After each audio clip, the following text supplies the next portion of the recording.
నమస్తే, welcome to people news. నేను ఆదిత్య. ఆయన పేరే ఓ ఫైర్ బ్రాండ్. ఆయన మాటకు తిరుగులేదు. ఎంతమంది ఎన్నిసార్లు ఎన్ని పార్టీలు మారినా ఆయన మాత్రం తాను నమ్మిన పార్టీలోనే కొనసాగారు. ఆయన ఎప్పుడు గెలుపుకి పొంగిపోలేదు, ఓటమిలో కుంగిపోలేదు. ఆంధ్రప్రదేశ్ రాష్ట్ర రాజకీయాల్లో ముఖ్యంగా నెల్లూరు జిల్లాలో తనకంటూ ఒక ప్రత్యేక స్థానాన్ని ఏర్పరచుకున్న సీనియర్ పొలిటీషియన్, సర్వేపల్లి శాసనసభ్యులు సోమిరెడ్డి చంద్రమోహన్ రెడ్డి గారు మనతో ఉన్నారు. వారి గురించి అనేక విషయాలు వారి మాటలో తెలుసుకుందాం. నమస్తే సార్ చంద్రమోహన్ రెడ్డి గారు. నమస్కారం. ఎలా ఉన్నారు సార్? ముందుగా మీకు మా పీపుల్ న్యూస్ ఛానల్ తరపు నుండి శుభాకాంక్షలు సార్, ఇంత అద్భుతమైనటువంటి విజయాన్ని అందుకున్నందుకు. థ్యాంక్స్. నా మొదటి ప్రశ్న, దాదాపు 2 దశాబ్దాల సుదీర్ఘమైనటువంటి కాలం తర్వాత మరలా శాసనసభలో అడుగుపెట్టబోతున్నారు కదా, దీని గురించి మీరేం చెప్తారు? బహుశా నాకు గెలిచినప్పుడు ఒక ఫీలింగు, ఓడిపోయినప్పుడు ఒక ఫీలింగ్ ఎప్పుడు ఉండదు. గెలిస్తే మరింత బాధ్యత, ప్రభుత్వంలో భాగస్వాములుగా రూలింగ్ పార్టీలో ఉంటూ వచ్చాం. ప్రభుత్వంలో ముఖ్యమంత్రుల్ని ఎన్టీ రామారావు గారి దగ్గర నుంచి చంద్రబాబు నాయుడు గారు ఎట్ట ఒప్పించాలి, ఎట్ట మెప్పించాలి, ప్రజల సమస్యలు ఎట్ట తీర్చాలి. ఓడిపోయినాం, అపోజిషన్ ఎట్ట పోరాడాలా, ఎట్లా ఉద్యమాలు చేయాలి, జనం పక్షాన్ని నిలబడాలా, సమస్యల పరిష్కారానికి ముందడుగు వేయాలా, అలసిపోని పోరాటాలు చేయాలా, వాళ్ళకి కావాల్సిన సమస్యలు పరిష్కరించాలి. నాకు అందుకని ఎప్పుడైనా ఒకటి, నాకు అధికారంలో ఉండి గెలిచిన, ఓడిపోయి అపోజిషన్లో ఉన్న తేడా నాకైతే పెద్దగా తెలియదు. ఇప్పుడు మీ పార్టీ ప్రస్తుతం యువరక్తంతో కనిపిస్తుంది. అంటే చంద్రబాబు నాయుడు గారు కూడా ఎక్కువ యువతకు ప్రాధాన్యం ఇస్తున్నారు. ఇప్పుడున్నటువంటి శాసనసభ్యుల్లో కానీ మంత్రివర్గంలో కానీ ఎక్కువ యువత ఉన్నారు. ఎలా అనిపిస్తుంది సార్? అంటే ఈ యువ నాయకులతో కలిసి పనిచేయడం ఎలా ఉంది? డెఫినెట్గా కొత్త తరాలు రావాల్సిందే, దాంట్లో ఏమీ తేడా లేదు. ఎవరో కొంతమందిమే.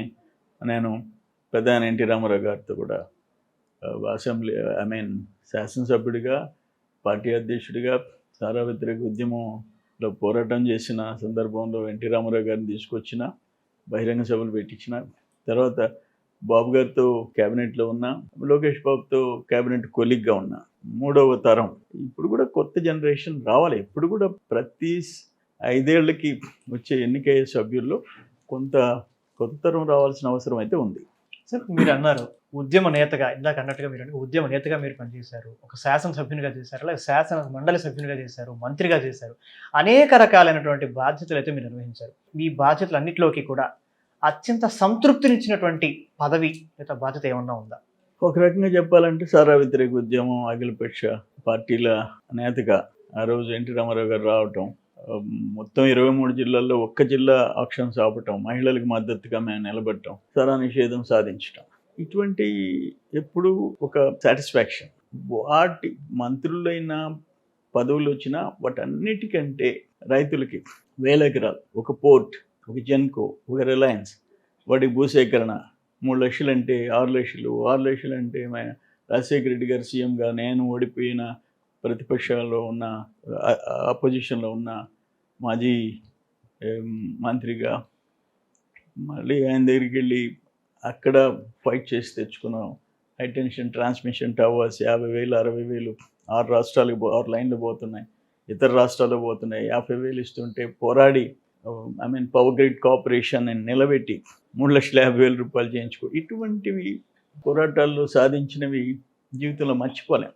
ఇవన్నీ కూడా నేను ఒకటే ఫీల్ అవుతా, గెలిచినప్పుడు ముఖ్యమంత్రిని ఎట్టొప్పించాలా, ఓడిపోయినప్పుడు వేరే పార్టీలో ఉండే, ప్రభుత్వంలో ఉండే పెద్దల్ని ఎట్ట తలలు వంచాలంటారా, లేకపోతే మెప్పించాలంటారా, పోరాటం చేసి సాధించాలంటారు. అవి అలవాటైపోయింది. ఒకటి కాదు, 91 నుంచి చెప్తున్నాను. 91లో సారా వ్యతిరేక ఉద్యమం పాదయాత్రలో, ఆ తర్వాత రాజశేఖర రెడ్డి ఉన్నప్పుడు 32,000 మెగావాట్ల coal based thermal power plants శ్రీకాకుళంలో తరిమేశారు, విశాఖపట్నంలో తరిమేశారు, ప్రకాశంలో తరిమేశారు. ఒక్క నెల్లూరు జిల్లా, ఎందుకంటే మంచోళ్ళు, నెమ్మదిగా ఉంటారు, సాధు జంతువులు, అందుకని ఏం చేయలేరులే.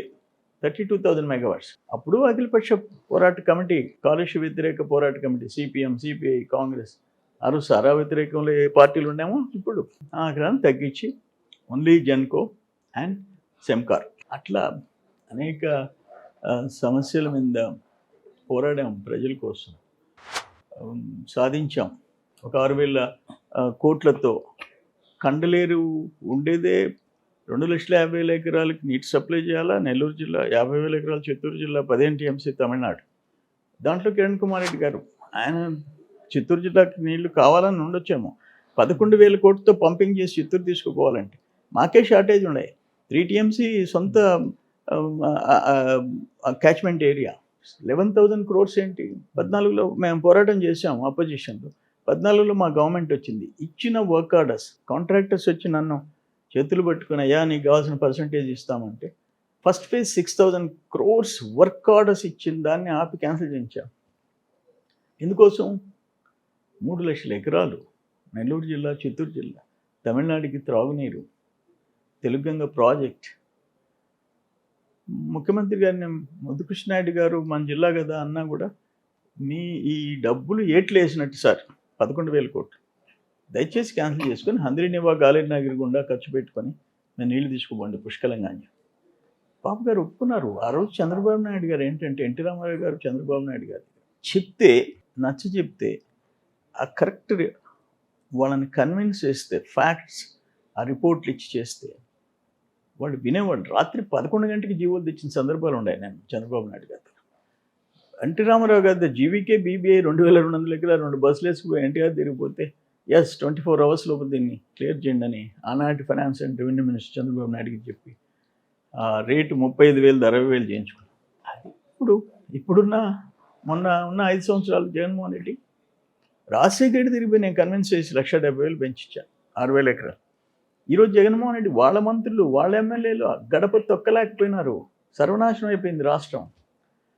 నేను అందుకే చెప్పే, ఇప్పుడు చంద్రబాబు నాయుడు గారు, రేవంత్ రెడ్డి గారు ఇప్పుడు కలుస్తున్నారు. అప్పుడు లాస్ట్ టర్మ్ 2 రాష్ట్రాల ముఖ్యమంత్రులు, ఒక ఆయన ప్యాలెస్కి, ఒక ఆయన ఫామ్ హౌస్కి పరిమితమైన. ఇప్పుడు వీళ్ళు జనంకి, ఇక్కడ ఆంధ్ర తెలంగాణ జనానికి పరిమితం అయిపోయినారు వీళ్ళిద్దరు. జనం కోసం తేడా అది. అందుకని పోరాటాలు అంటే అదేదో, ఇప్పుడు సపోజ్ ఒక లాకప్ డెత్ జరిగింది ఉదయగిరి నారాయణ, కందమూరు రూరల్ కాన్స్టిట్యున్సీ, నాకు ఓటు పడదు. ఒక కరుణాకర్ ఆత్మహత్య చేసుకున్నాడు, ఎమ్మెల్యే మనుషుల మీద రిపోర్ట్ రాసి కావాలి, ఆ ఓటు నాకు పడదు.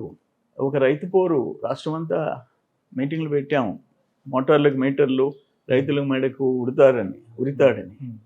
రాష్ట్రం అంతా నాకు ఓట్లేరు.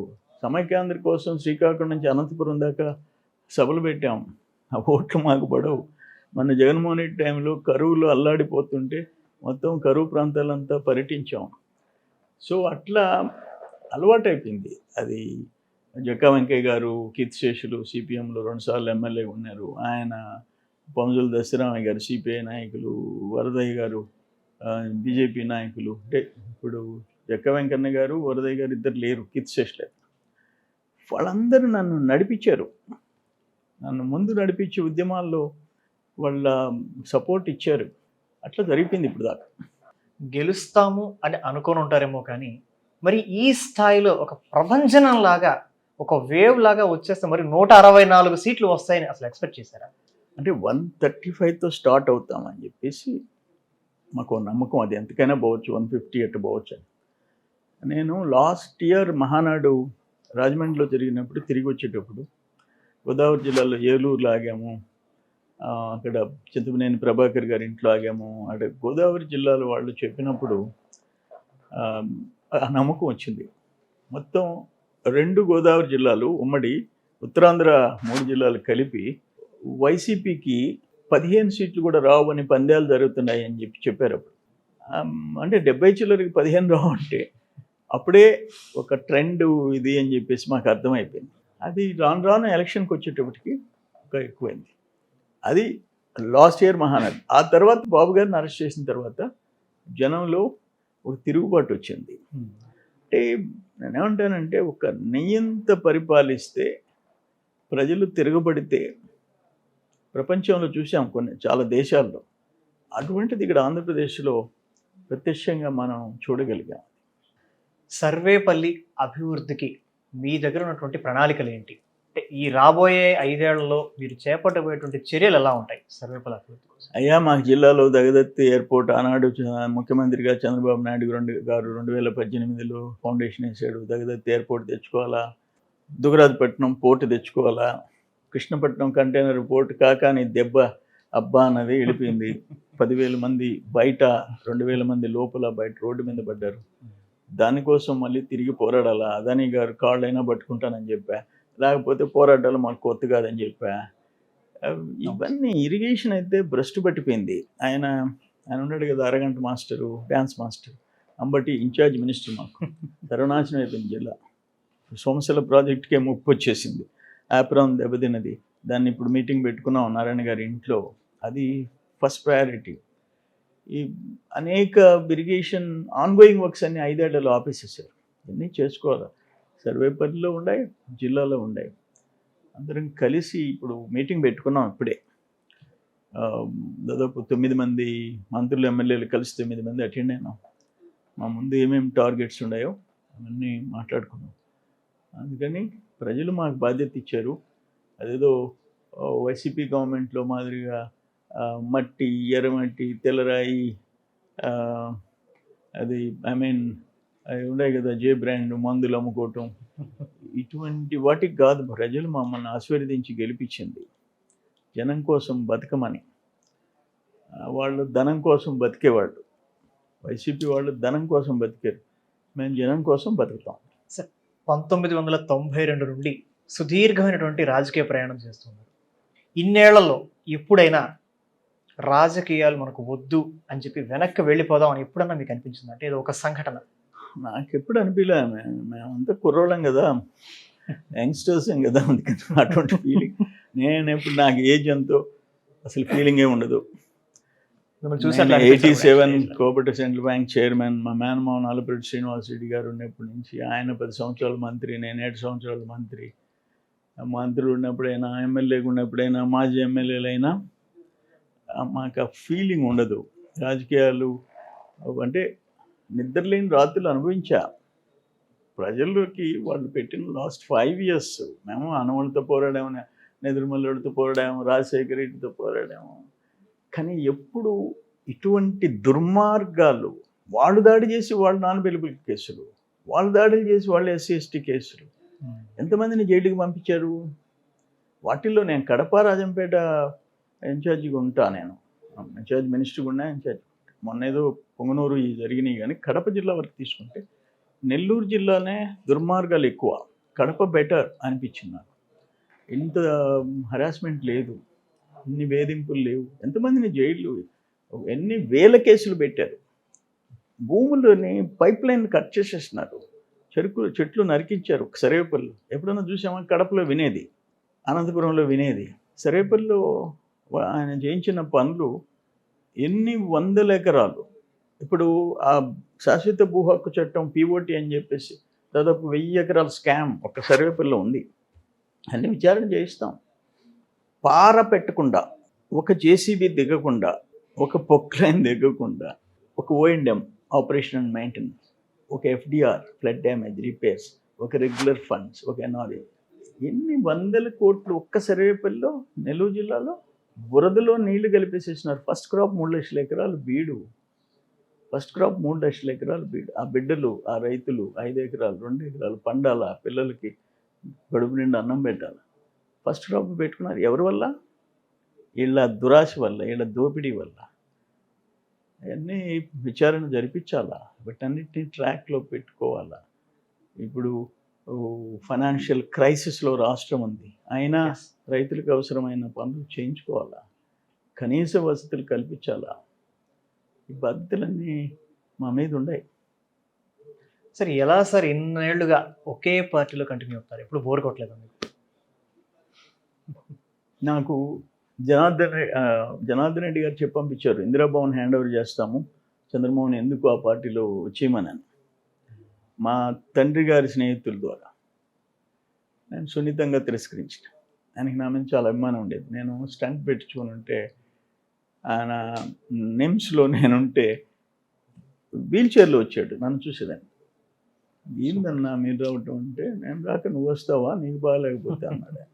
అటువంటి నాయకులను చూసాం.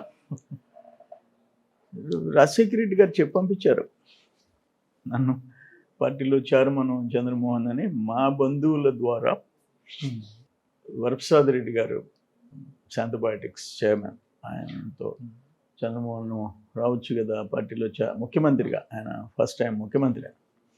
ఆయనే చెప్పాడు అతను మొండోడు, పార్టీ వదిలిపెట్టాడు. ఇట్లా ఒకే పార్టీలో 40 years అంటే నేను అదే చెప్పాను కదా, ఎన్టీ రామారావు గారితో, బాబు గారితో, లోకేష్ బాబుతో కూడా కలిసి పనిచేసే, 3 తరాలతో కలిసి పనిచేసే అవకాశం వచ్చింది. సంతోషం. ప్రతి రాజకీయ నాయకుడికి జీవితంలో ఒక గోల్ అంటూ ఉంటుంది. అంటే భవిష్యత్తులో ఈ పదవి చేపట్టాలి, లేకపోతే ఇలాంటి స్థాయిలోకి వెళ్ళాలి, ఒక స్థానానికి వెళ్ళాలి అని చెప్పేసి. అలాగా మీకు ఏదన్నా స్పెసిఫిక్గా ఒక పదవి పట్ల కానీ, అంటే ఒక స్థాయికి వెళ్ళాలని కానీ, మీ భవిష్యత్తులో మీ గోల్ ఏంటి? అంటే మంత్రి పదవుల కంటే ఇంక పెద్ద పదవులు మనం కోరుకోము. ఆల్రెడీ 3 సార్లు మంత్రిగా చేశా. ఉమ్మడి రాష్ట్రంలో 2 సార్లు క్యాబినెట్ మినిస్టర్గా చేశా. ఈ రాష్ట్రంలో అగ్రికల్చర్ మినిస్టర్గా చేశా. టైం అంతే, తలరాత. వస్తే బాధ్యత, రాకపోతే మన పని. శాసనసభ్యుడిగా మంత్రిగా వస్తే రాష్ట్రం అంతా తిరగాల, శాసనసభ్యుడిగా ఉంటే నియోజకవర్గం జిల్లాలో చూసుకోవాలి. అంతేగాని అంతకుమించి నేను ఎప్పుడు మంత్రి పదవుల గురించి కూడా మా నాయకుడిని ఏ రోజు పోయి నాకు మంత్రి పదవి ఇవ్వకపోతే ఎట్టా, నాకు ఇవ్వండి అని చెప్పేసి నేను అదొక ఎమ్మెల్యేలను తీసుకుపోవడం, నాకు చెప్పండి అంటాం, ఎటువంటి ఏ రోజు చేయను. ఇస్తే సంతోషం, ఇకపోతే మన తలరాత. తెలుగుదేశం పార్టీ అధికారంలో ఉంటే సోమిరెడ్డి చంద్రమోహన్ రెడ్డి ఎమ్మెల్యేగా ఉన్నా లేకపోయినా, ఆయన ఎమ్మెల్సీ అయినా సరే మంత్రి అవడం ఖాయం అనేది ఆల్రెడీ నిరూపితమైంది. ఎందుకు అంటే ఇది మీ అధినాయకుడితో మీకున్నటువంటి ఒక ప్రత్యేకమైన అనుబంధంతో సాధ్యపడిందా? మరి ఏమిటి దీనికి కారణం? చెప్పాను కదా, నా రెస్పాన్సిబిలిటీ.